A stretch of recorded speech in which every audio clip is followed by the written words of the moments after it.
Penguin Random House Audio presents The Largesse of the Sea Maiden. Stories by Denis Johnson. Read for you by Nick Offerman, Michael Shannon, Dermot Mulroney, Will Patton, and Liev Schreiber.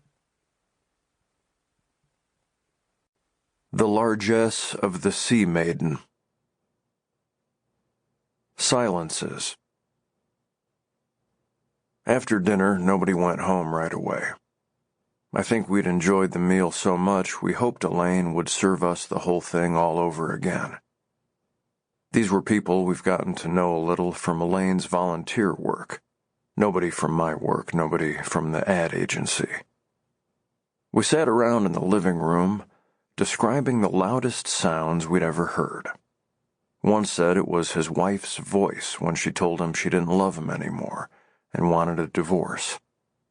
Another recalled the pounding of his heart when he suffered a coronary. Tia Jones had become a grandmother at the age of 37 and hoped never again to hear anything so loud as her granddaughter crying in her 16-year-old daughter's arms.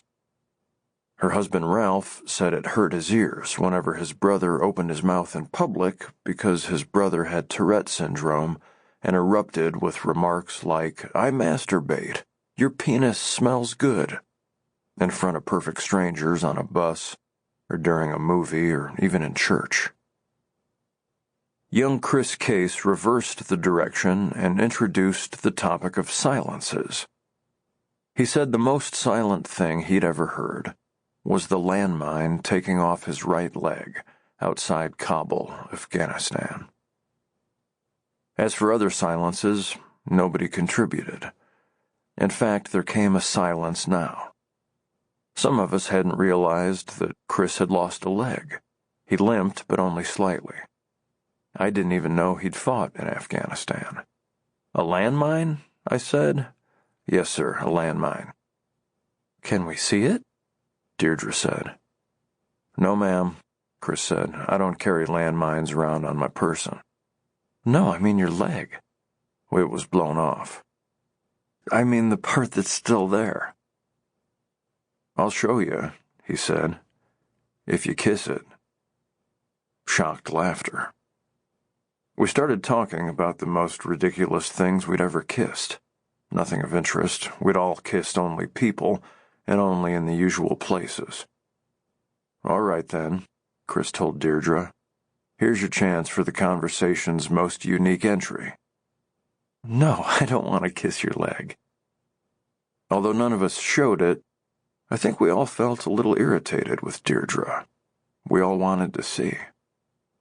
Morton Sands was there too that night, and for the most part he'd managed to keep quiet. Now he said, "Jesus Christ, Deirdre." "Oh well. Okay," she said. Chris pulled up his right pant leg, bunching the cuff about halfway up his thigh, and detached his prosthesis, a device of chromium bars and plastic belts strapped to his knee, which was intact and swiveled upward horribly to present the puckered end of his leg. Deirdre got down on her bare knees before him, and he hitched forward in his seat, the couch, Ralph Jones was sitting beside him, to move the scarred stump within 2 inches of Deirdre's face. Now she started to cry. Now we were all embarrassed, a little ashamed. For nearly a minute we waited. Then Ralph Jones said, "Chris, I remember when I saw you fight 2 guys at once outside the Aces Tavern." "No kidding," Jones told the rest of us. "He went outside with these 2 guys and beat the crap out of both of them." "I guess I could have given him a break," Chris said. "They were both pretty drunk." "Chris, you sure kicked some ass that night." In the pocket of my shirt, I had a wonderful Cuban cigar. I wanted to step outside with it. The dinner had been one of our best, and I wanted to top off the experience with a satisfying smoke. But you want to see how this sort of thing turns out. How often will you witness a woman kissing an amputation? Jones, however, had ruined everything by talking. He'd broken the spell. Chris worked the prosthesis back into place and tightened the straps and rearranged his pant leg. Deirdre stood up and wiped her eyes and smoothed her skirt and took her seat, and that was that. The outcome of all this was that Chris and Deirdre, about 6 months later, down at the courthouse in the presence of very nearly the same group of friends, were married by a magistrate. Yes, their husband and wife. You and I know what goes on. Accomplices. Another silence comes to mind. A couple of years ago, Elaine and I had dinner at the home of Miller Thomas, formerly the head of my agency in Manhattan. Right. He and his wife Francesca ended up out here too, but considerably later than Elaine and I. Once my boss, now a San Diego retiree. We finished 2 bottles of wine with dinner, maybe 3 bottles. After dinner, we had brandy. Before dinner, we had cocktails. We didn't know each other particularly well, and maybe we used the liquor to rush past that fact. After the brandy, I started drinking scotch, and Miller drank bourbon. And, although the weather was warm enough that the central air conditioner was running, he pronounced it a cold night and lit a fire in his fireplace. It took only a squirt of fluid and the pop of a match to get an armload of sticks crackling and blazing. And then he laid on a couple of large chunks he said were good seasoned oak. The capitalist at his forge, Francesca said. At one point we were standing in the light of the flames, I and Miller Thomas, seeing how many books each man could balance on his outflung arms, Elaine and Francesca loading them onto our hands in a test of equilibrium which both of us failed repeatedly. It became a test of strength. I don't know who won. We called for more and more books, and our women piled them on until most of Miller's library lay around us on the floor. He had a small Marsden Hartley canvas mounted above the mantel, a crazy, mostly blue landscape done in oil. And I said that perhaps that wasn't the place for a painting like this one, so near the smoke and heat. Such an expensive painting. And the painting was masterly, too, from what I could see of it by dim lamps and firelight, amid books scattered all over the floor. Miller took offense.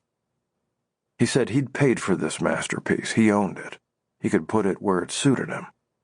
He moved very near the flames and took down the painting and turned to us, holding it before him, and declared that he could even, if he wanted, throw it in the fire and leave it there. Is it art? Sure. But listen, he said, art doesn't own it. My name ain't art. He held the canvas flat like a tray, landscape up, and tempted the flames with it, thrusting it in and out. And the strange thing is that I'd heard a nearly identical story about Miller Thomas and his beloved Hartley landscape some years before, about an evening very similar to this one, the drinks and wine and brandy and more drinks, the rowdy conversation, the scattering of books, and finally, Miller thrusting this painting toward the flames and calling it his own property and threatening to burn it. On that previous night, his guests had talked him down from the heights, and he'd hung the painting back in its place. But on our night, why? None of us found a way to object, as he added his property to the fuel and turned his back and walked away. A black spot appeared on the canvas and spread out in a sort of smoking puddle that gave rise to tiny flames. Miller sat in a chair across the living room by the flickering window and observed from that distance with a drink in his hand. Not a word, not a move for many of us. The wooden frame popped marvelously in the silence while the great painting cooked away, first black and twisted, soon gray and fluttering, and then the fire had it all. Ad Man. This morning I was assailed by such sadness at the velocity of life Sample complete. Ready to continue?